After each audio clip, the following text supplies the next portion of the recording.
ഷാജൻ സ്കറിയെ പൂട്ടാൻ തെറ്റിദ്ധരിപ്പിക്കാനും ഒക്കെ കുറച്ച് നാളത്തേക്ക് ഏത് ആൾ വിചാരിച്ചാലും നടക്കും. എബ്രഹാം ലിങ്കൺ പറഞ്ഞതുപോലെ തന്നെ എല്ലാവരെയും കുറച്ചു കാലത്തെയും കുറച്ചു പേരെ എല്ലാ കാലത്തേക്കും വിഡ്ഢികളാക്കാൻ കഴിയും എന്നുള്ളതാണ്. ഷാജൻ സ്കറിയ എന്ന് പറയുന്നത് അപ്രിയമായിട്ടുള്ള ചില സത്യങ്ങൾ വിളിച്ചു പറയുന്നു. ആ വിളിച്ചു പറയുന്നതിൻ്റെ ഫലമായിട്ട് വല്ലാത്ത ബുദ്ധിമുട്ട് തോന്നുന്നുണ്ട് CPM-ൻ്റെ. ഭരണഘടനയെ വിളിച്ചും ഫാഷിസത്തിനെതിരെയും മുദ്രാവാക്യങ്ങൾ നിരന്തരമായിട്ട് മുഴക്കുന്ന CPM തൊടുപുഴയിൽ അദ്ദേഹം സ്വകാര്യമായിട്ട് ഏതോ ചടങ്ങിന് പോയിട്ട് തിരിച്ചു വന്നപ്പോൾ കാർ തടഞ്ഞു നിർത്തി കയ്യേറ്റം ചെയ്തു. അതാണോ അവരുടെ ജനാധിപത്യം?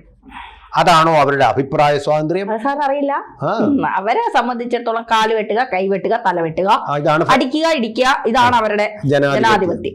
81 വെട്ട് കെട്ടുക ജനാധിപത്യത്തിന്റെ ഭാഗമായിട്ടുള്ള കാര്യങ്ങളാണെന്നാണ് അവർ വിചാരിക്കുന്നത്. ഭരണഘടനയായിട്ടാണ് പഠിക്കുക, മതേതരത്വം പാടുക, എന്തൊക്കെയാണ് നടത്തുന്നത്. ഈ കാപട്യങ്ങളെ പലതരം തുലയ്ക്കാൻ ശരിക്കും പറഞ്ഞു കഴിഞ്ഞാൽ ഇപ്പോഴത്തെ നമ്മുടെ കേരളത്തിലെ TV ചാനലുകൾ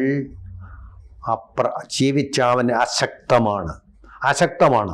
അവിടെ വന്നിരുന്ന ഒരു കാപട്യം പൊളിക്കാൻ പോലും കഴിയാത്ത കുറേ അന്തി ചർച്ചകൾ വന്നിരിക്കും.